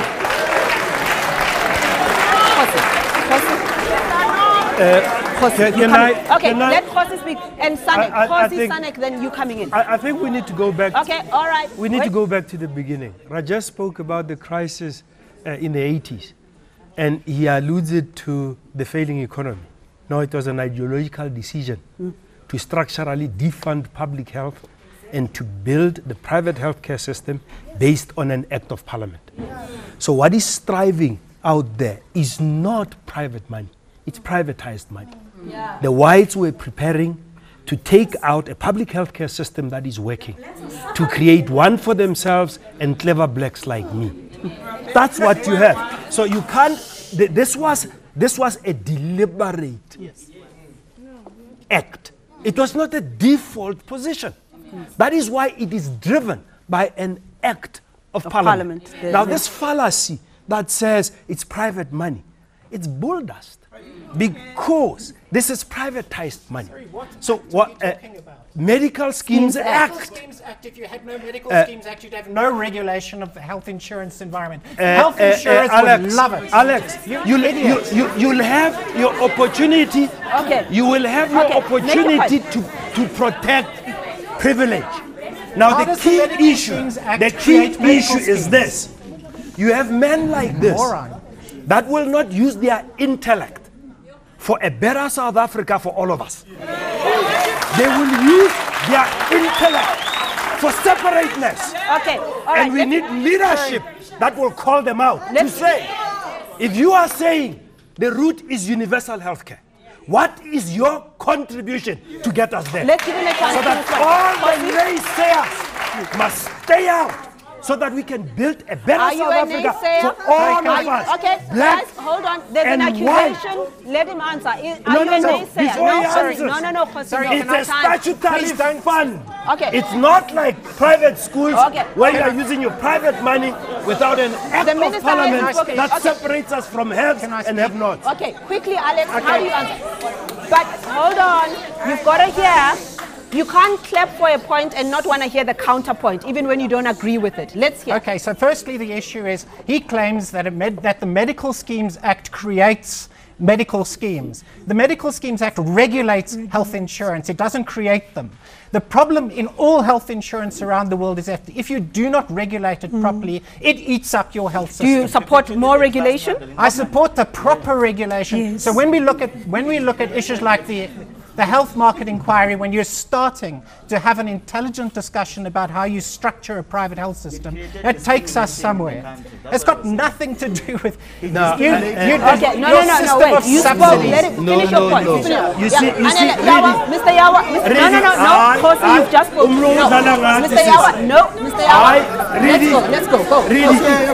Okay. He's not entitled. No. We can't have a debate between the two of them. Let's go. Yeah. Speak and then Jeff Bloom. I know, but your microphone is on. So there are two things here, which I think. Don't worry, your microphone is on. Theirs are not on. This year marks 25 years after I don't know if it's a democracy or it's a freedom, whatever. Ah, come on, there's a democracy. Come. It is going to be wrong leadership to blame everything that is happening to the apartheid era. 2012 to 2017, the Minister of Health told us about the NHI pilot project in 10 districts. Before we can move ahead, the minister must tell us, what have we done in those NHI 2 ways? Let him finish. You coming on next. 2, we cannot keep on blaming issues of the past. Brian Hlongwa stole 1.2 billion rands in Gauteng. Petani Mahlangu massacred people in life demand. What are we saying about that? Okay, we cannot. Peggy Sisa. We cannot come here. This is not FNP Stadium. Peggy Sisa, let's go. But you are clapping for everything. Peggy Sisa. Okay, hold. Let Peggy Sisa speak. Well, I certainly agree with Anele, right? The minister 2012 said, carry on. 2012 he said to us, hey, we're going to solve the healthcare crisis, right? And now, 2019, we are saying to you, what lessons have you learned from the piloting? And what are the lessons? We had, what was the Office of the Standards Compliance, right? Yeah. Right now, saying where is 5 that? out of 696. Yes. And where are the inspectors? What happened? Right now, the problem with the NHI is that it moved from, it said we'll pilot, and now we're looking at the finance, right? And therefore, it leaves all of us wondering what is happening. Okay, the minister will answer in a moment. But Jeff Bloom, can I just answer okay, quickly? The medical, I agree with him that, right, with the Medical Act, that it's actually, we need to regulate that. That we're not going to have a system where we'll not have medical aids. No. I think what you are missing is that you are separating the haves from the have-nots. And that's the fundamental problem. I'm not saying if you pull a fund for all of us, it does not need to be regulated. But you cannot continue with the separateness. Okay, Jeff Bloom from the DA. Jeff Bloom from the DA. Thank you, Reedy. Okay, let Jeff Bloom speak. I really think that the minister has to address the issue of poor management in our health system, the provincial. It's a provincial function, and frankly, corruption. You know, we've heard about Brian Hlongwa. Why isn't he in jail, quite frankly? Why isn't Kodani Mshlangu in jail for the Esedimeni disaster? And Mr. Minister, you know, hundreds of people died in KwaZulu-Natal because of a corrupt tender, because of cancer. And you know, so the only proper health system that the Auditor General says nice things about is Western Cape. But what the Auditor General says about the other eight provincial health systems is terrible. In Gauteng, they're unable to even spend, in Gauteng, they can't even spend the infrastructure money. Mr. Minister, when you opened the new Natal State Hospital 4 years ago, you promised that there would be a new hospital in Soshanguve. How come they can't spend available funds? The inefficiency, the corruption. I mean, you really need to fix up public health. Do what you can with what powers you have. But what you're trying to do here is just, you know, you can't do it unless we have a decent public health system, and we've got to address corruption seriously. Okay. All right, hold on. I think it's time for the minister. Hold on. No. The minister is going to answer. The minister is going to answer. The minister is going to answer. Nobody else is going to speak but the minister right now. We're coming to you. The minister is going to speak. The minister is going to speak.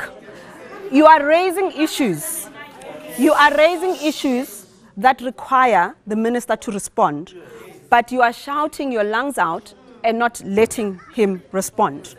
Minister, as you respond, I do want to add something that is relevant to what you asked, because we're not going to go back to it. That certain provinces, right, have a total deficit, I think, except the Eastern Cape, Northern Cape, and Free State are more vulnerable. They have a deficit of 8.4 billion rand, if I'm not mistaken. But add to that, on the point that was made, that the medical claims against certain health departments is far more than their allocation for the tax year 2018-2019. And in the Eastern Cape, 3 times more. Those are structural problems. Those speak to the heart. Those speak to people not respecting the law, and therefore there are no resources to provide this healthcare that we are talking about. What are you doing about it? Let me start with this issue of regulation, because people are assuming here that we are doing nothing.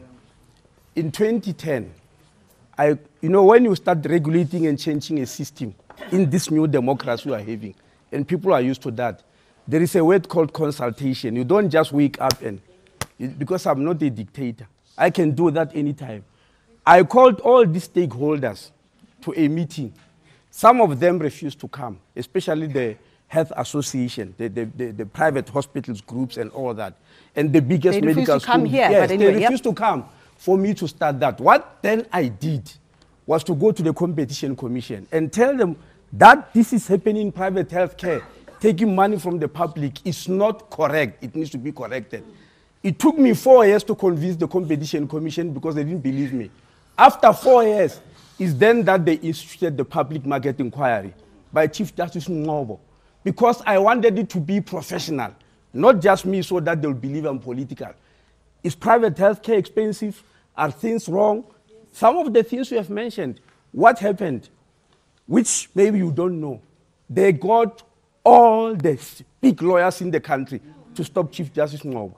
In fact, when I went to look for a lawyer, I found that all these senior counsels which appear in the Constitutional Court have been taken over by all the private hospitals to stop this change. I got only one senior counsel who was not taken, and that is Vincent Maleka. He's the only one who then is with us. The rest are there. They stop Chief Justice Ngobo all the time. Even this report, you remember, it kept on being postponed.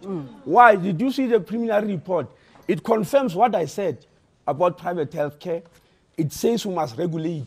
It even shows, for instance, that the average rate of a seizure in the world is 15%. In private health care in South Africa is 75%. Because it's about money. Yes. So that is, yes, I want you to know that. Yeah, sure. That's why. When they say I'm not regulating, it's not true. When we released the NHI bill, we released it with another bill, the Medical Schemes Amendment Bill, for regulation. And we are waiting, yes, for regulation, but we said we can't go on with that bill until Chief Justice Ngobo reports, because many things which is going to recommend must go into a new bill that regulates. So it's not true that we've been sitting. How long did that commission take? 4 years when we were giving 1 year, because it was being challenged all the time. So the stories that no, nothing is happening, there's no regulation, that's true. the private, but the issues raised here about the public sector in Jack Bloom, quickly. No, the issues that, Guys, No. listen, there were I- like I'm not 1,000,001 ready. questions directed at the minister. He hasn't Ready? answered I Jeff am Bloom. not going He to- hasn't answered 2 that Yes. came here. So I went am- around to the audience. I took a bulk of questions. He's answering those. We've done I the am not private. going I'm to coming to you, I deny. promise. I am not going to deny the issue of corruption and mismanagement and all that. People are talking as if we are not the ones who put systems into place because of being Your aware of that. systems are not working. Yes. No. Let me start with the first one. And my brother, my heart is bleeding for you about what happened to you. But we established the office of the Health Umbad specifically. And people were asking me, what is this office? It has never been there in South Africa. I said the whole Health Umbad is a public protector for health because I wanted him to protect the public. So my brother, I would like you to go there. When you go to the hospital for the people who perpetuated this act, they can't answer because they perpetuated it.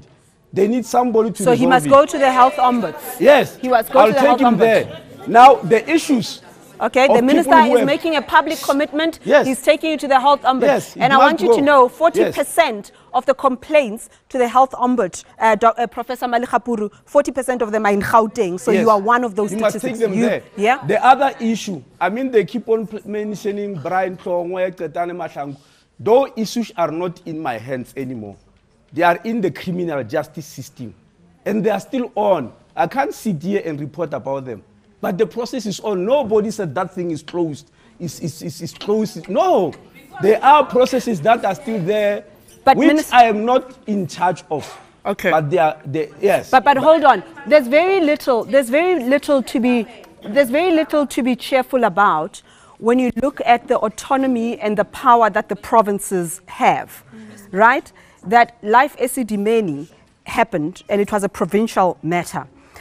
Was it the Free State that was put under administration, or the Free State was put under administration, and in Gauteng, the Northwest, and there was an intervention task team for Gauteng. I'm very concerned that here you are as the minister, we have questions to ask of you, but there does seem to be operationally a problem between what National Health says and what the provinces are doing, because they are running, they seem to have far more authority. And let me tell you what does concern me. When you look at Mr. Tito Mbowene's budget, what he did was announced more funds, directed them at the provinces to fix infrastructure and hire more healthcare workers, when all of us were just expecting a central fund that will be run by national. So you don't have the powers that you... Well, Ready, you look at the National Health Act.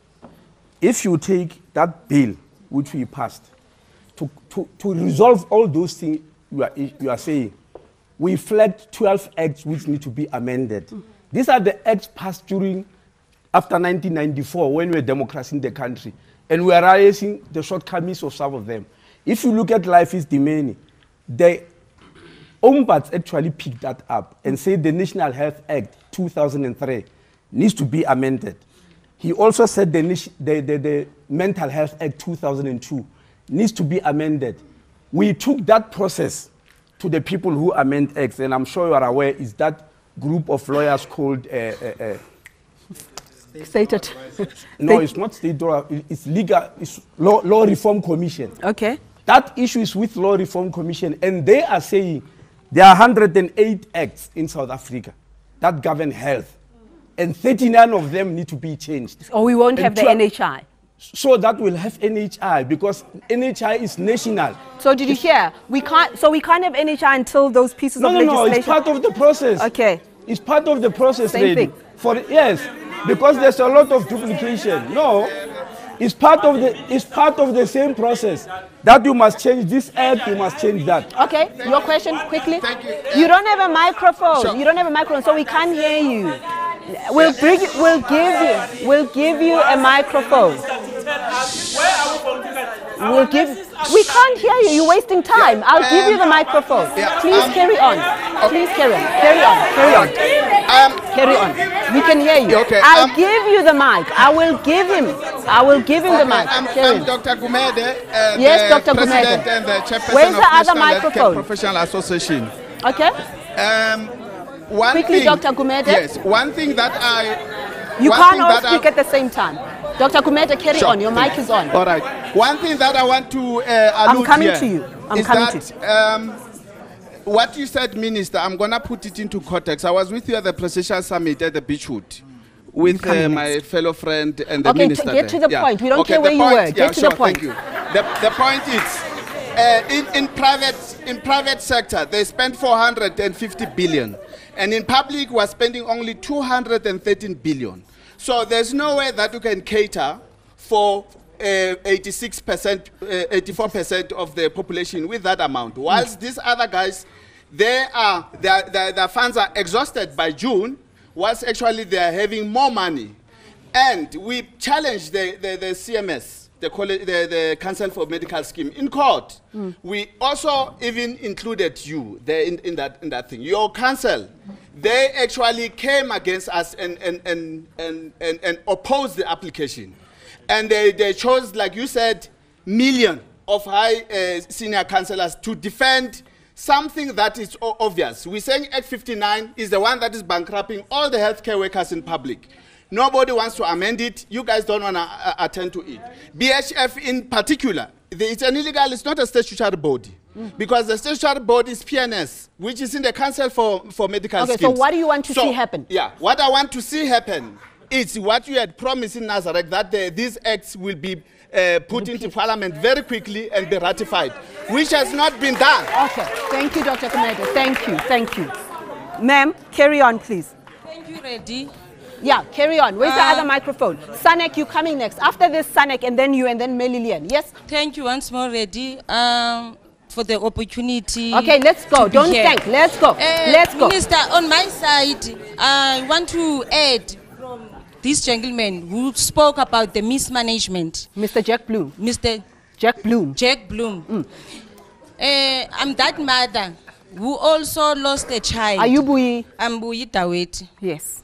I'm Buyi Daweti, the author of Victory and Justice at Last. I'm that mother who lost a child due to mismanagement. I remember, Minister, you were in the special assignment on the 6th of April 2016, where it was an international special assignment, where my case was incorporated in that. I cried when I listened to you saying the government is losing money due to claims. And I responded to the journalist then that I wonder, does the minister follow up these claims? Why claiming? So that you can understand what we are going through on the ground. But I never got a response from that. I lost, before my daughter died on the 12th of August 2005, under the supervision of a drunken doctor. Let me just remind our audience that your matter actually went to court. Yes. He was charged with culpable homicide, if I'm not mistaken. Yes. And over and above that, he tried to appeal. This is in Witbank, right? Yes. He appealed and the case was just thrown out. He wasn't given an opportunity to. And you've just used your pain and your experience to support women who... Okay, all right. Buyi has got this book for the minister. Victory and Justice at Last. She is an activist gathering women who are going through this. Your baby, the procedure was not done according to the regulations. He actually cut my daughter's vagina from the vagina to the anus, a 4th degree, which our president here knows about it. I even spoke to you, President Ihlape, because of my case. My case took 12 years. This is 13 years. My grandchild is now 13 years. My brother, we are talking of 3 months. And I think the minister can learn out of my case. This doctor became the first doctor in South Africa to be convicted for death, for culpable homicide. Then that made me, as a mother, to do a research of other women and other husbands and other children that lost their mothers during birth, and the husband that lost their wives. My case is still with HPCSA. 13 years later, the doctor is still practicing President Ihlape. 13 years later, I've got this book so that you can, I've got these books. Can I give it to you? To give to both of them. Minister of Health, yeah? I'm giving you this book so that you can understand my pain, and I could have kept quiet, like. Okay, let him finish. This is her chance. You see, that's the thing. When you're shouting, you're not giving someone a chance to speak. Let her finish. Let her finish. I acknowledge your support, guys, but I needed this opportunity. I needed this opportunity because 13 years later, President Litlape, you are still having that doctor on your roll. The people, the drunken doctors that we are enriching with our medical aids. The child is a gift from God so that you beautify your families. But the doctors are keep on taking our children's life. Before my daughter died, I was with this gynecologist because my daughter was studying at After University. I was in Witbank. I was pregnant, 12 weeks pregnant. And this doctor, I was pregnant twins. And this doctor said my twins were not growing. And he gave me a tablet to insert, saying he wants the twins to grow. The next day, miscarriage. Miscarriage. But I thought it was natural miscarriage. When my daughter came back to deliver from Gauteng to Witbank, I took this child of mine to the same doctor because I thought my issue was just a natural birth. Because we put our lives and trust to these doctors that we enrich their pocket and they want more and more and more. Okay. My daughter was supposed to give natural birth and he forwarded the date to the 11th instead of the natural birth 15, and he mismanaged the process, the entire process, and my daughter died. To you, Mr. Litlape, I'm saying I lost 5 souls. I lost 5 souls because of this doctor. My twins, my daughter, and I got pregnant, conceived in 2008, I miscarriage. 2009, I conceived, I miscarriage. What did this doctor do to my womb? Okay, all right. And I have women here in this audience. Okay, let's give. I have women in this audience that their wombs were removed. Okay. They cannot get married because the men want children. All right, malpractice. Okay, all right, I'm sorry. I'm sorry.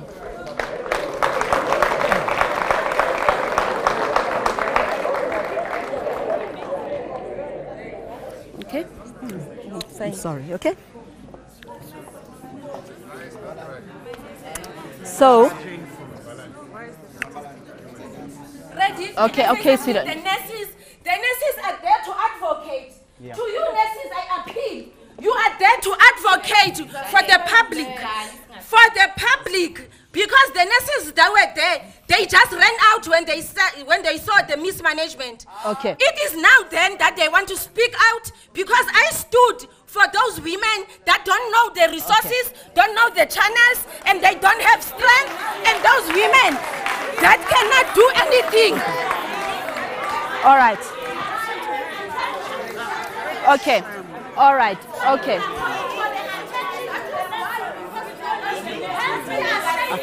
Okay. You don't have a microphone, and I find it very jarring. Hold on, ma'am. You don't have a microphone. You don't have a microphone. We can't hear you. I find it very jarring. I find it very jarring. I find it very jarring that one human being can relate such horror and pain, and we don't want to give the people the chance to respond to it. The whole idea there is medical malpractice, but also institutional problems. The institutions that are designed to help the underdog don't kick in when we need that protection the most. We have the Health Ombuds. It's a new office, but here we are with evidence, court processes. Who comes up for people like Bui? Okay, all right, Bui, I'll This is my statement. Okay, this is Bui's statement. You don't have a microphone, darling. I know you are hurt. I know. Okay? I know, and I'm sorry. Okay? Let them answer. Okay? It was. You are Okay. Okay, wait. It may be a private clinic, but you are the minister for all, right? Private and public. But, and what do we do then? HPC SA, what do we do? I think the first thing is to say that I feel your pain. And that additional information is that you reported it to council before, and there was a process in 2007, and the matter was concluded by council. And the doctor was given an option of a fine or to proceed to conduct inquiry. The doctor then paid the fine, and the mother encouraged your spirit, took the matter to court. He was convicted and the matter was appealed. And I hear from you that the appeal has been denied and has been finalized on Thursday. So what you have now is a court decision. And court decisions are superior to our decisions. And that will compel us to revisit the matter and look at the situation. Do you make that commitment right here, right now? I make the commitment to you that we will follow due process to follow this matter. What do we do with our emotions? What do we do? Just understand that we are in a court system with a constitution. And this is not the first time that this has happened. A similar incident happened with Stephen Bantu Biko, where the council of the time did not do justice to the doctors that handled that matter. I'm coming to you. The nurses want a chance to respond. Process. The matter was reviewed by council, and we will follow due process, and we will handle the matter, and we will keep the minister informed. Melilian, what do we do with this so much pain? And Sanek, you coming next, then you and the nurses I'm coming to you from. Mine seems to be a lesser problem. It's not. In fact, my worry is that when I first had cancer, I was 63. I didn't need to have a child. But my worry was that there were younger women who need the same treatment like mine, Herceptin, which is not available in public hospitals. And they get given chemo only to die 6 months later, knowing very well it is not addressing their cancer. We've had women die because they didn't have access to Herceptin, which you can only find in private hospital, and it charges an arm and a leg. Yeah. I paid 500 besides the other monies that I paid. I mean, I've got medical aid. It got depleted. And I had to use my 500, which was for my nest egg, but thank God I had it. How many have it? Yeah, okay. Should they die because they don't have money? Okay, I'm sorry, you've been waiting for a very long, you've been standing for a very long time, and Sanek as well, I acknowledge you, I apologize, I'm coming to you, I pointed at you about an hour ago, I apologize. After that, I'm coming to you, and then at the corner there, I'm speaking from a private health. Okay. I'm speaking from private health. I'm a nurse by profession, and I know on a daily basis, I see the suffering of nurses, the way we are abused by doctors, the way we are abused by the very same private hospital managers and the whole group. And they have no concern about the patient.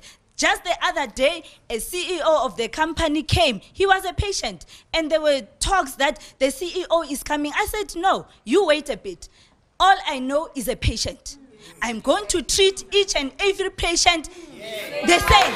I'm not going to treat no CEO. I do not have a CEO as a patient. I have a patient. And the management and the government, they are very quick to move and shift the blame to nurses. We are suffering, we are working, we are being overworked and underpaid. Okay. We are not taken serious. We have our issues in bargaining chambers. We have our issues in private hospitals as different as they are, and we are not taken serious. Okay. We are abused by the very same doctors that failed the poor woman that is sitting here right now. We can no longer take it. We can no longer tolerate it. We have had enough. And the very problem with the private health is that they don't want the NHI. because they know they are benefiting in their pockets. Okay, It's for themselves to benefit. What do you mean? And they What have do you nothing mean? to do What do you with the mean? working class, and they have nothing to do What do with you mean? the poor. What do you mean the private sector has benefited from this is important, from the NHI? Tell me. They are benefiting because they know that the NHI will bridge the gap between the inequality. So if NHI is here, we are all equal. There's no black, there's no white, we are equal. Okay, Sanek, I'm coming to you next. Sanek.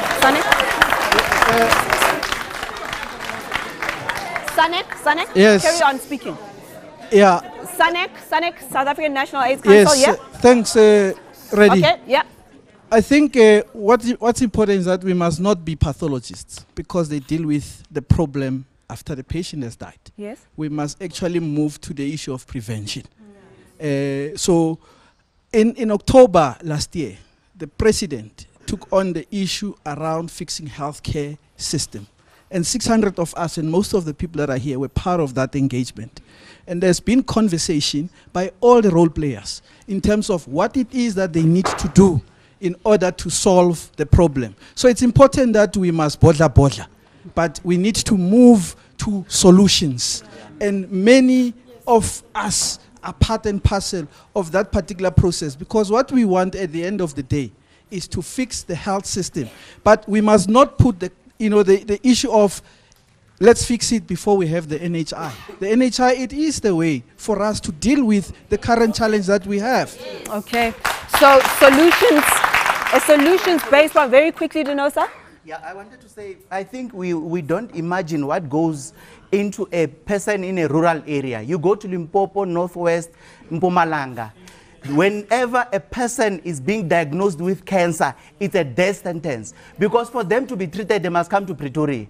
And for them to get to Pretoria, they must get an appointment of 9 months. Yeah. In the process, they die. Waiting times. And most of them don't even get diagnosed properly, because if you are in Thohoyandou or Malamulele, you'll be referred to Polokwane. It will take you 3 months to get that appointment. In the meantime, even my own families are dying, including nurses. Nurses are public people. We are part of you as a community. We can never want people to die. Right. We are saying we are together, we must fight this war together. But we want a functioning system where if you have cancer, you cannot pass Mill Park. You must be able to access Mill Park even if you don't have Okay.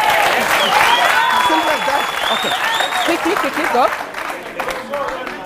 Okay, carry on speaking, yeah? Condolences to ma'am. And these are one of the real stories that nurses deal with every day. We see patients dying. We have to turn people back because there is no Panado. I have to see 200 patients a day and give them AR3 treatment. How do you expect me to consult you after patient number 100? When my mind, I'm already fatigued. Hence we are saying as the nurses, we are part of South Africa. We are of the same citizen. We acknowledge, we are not denying. We acknowledge a nurse in KZN acts the same like a nurse in Limpopo. Yet these nurses come from different backgrounds. There is a problem in nursing. And if we don't address and put a light and actually come up with quality improvement plans, even this NHI, it won't surface. Okay, Mia, final thought? Final thought? For a successful NHI, we do need bodies that work. And I want to comment on the mother who lost a child. Yeah.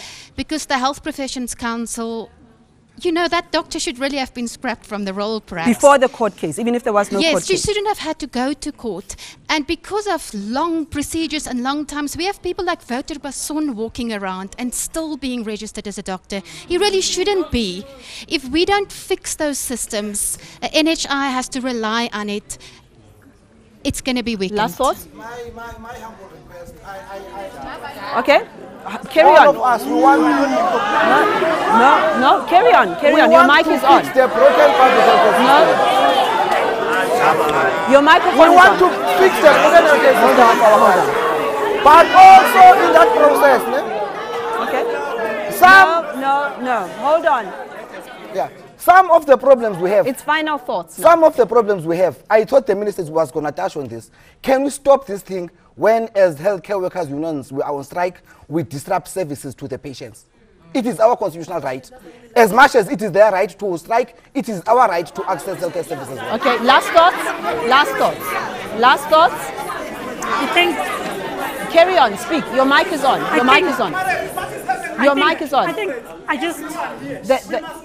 I think for me is again just going back to Mia's point that if we want to have a successful NHI, we have to fix the system. Thank you very much. We're wrapping up the show. Minister, we do need to have final thoughts from you. The time is up. Minister, your final words. How do you fix all of this? Okay. Final words. Time is up. Airtime. I understand. Not everybody can speak. I understand. You can't. They know that we have cross-shotted doctors. They know. What is what to do as nurses? No, Malet. You want to take over? We are nurses and we are giving. We are suppressed every day. But this is what we are given this platform.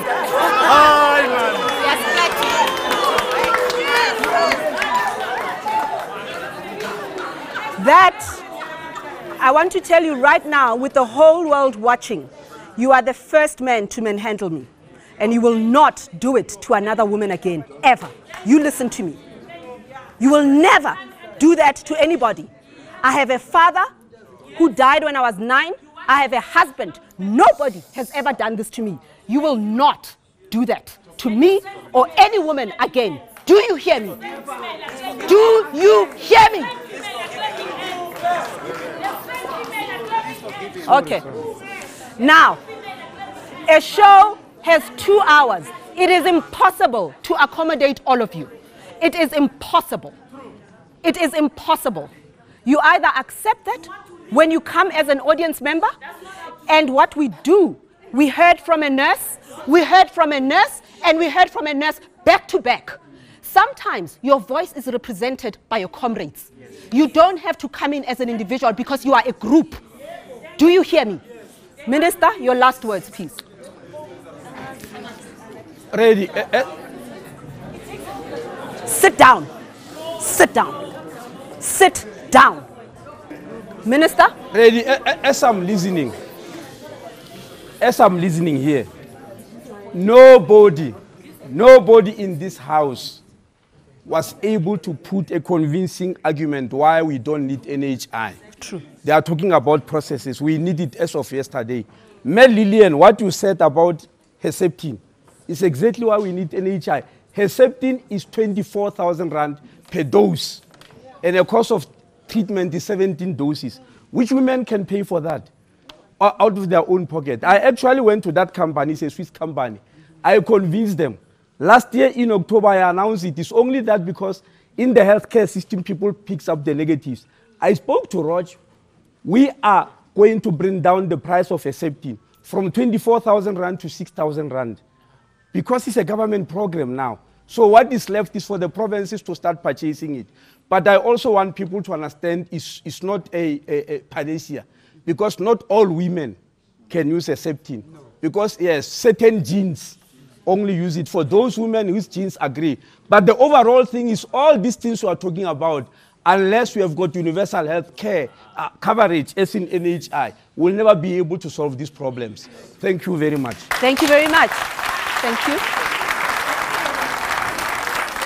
And thank you. Thank you very much for watching the big debate. Nothing is resolved. We continue to deepen the dialogue and hopefully find each other. Thank you for watching. Thank you, Reggie.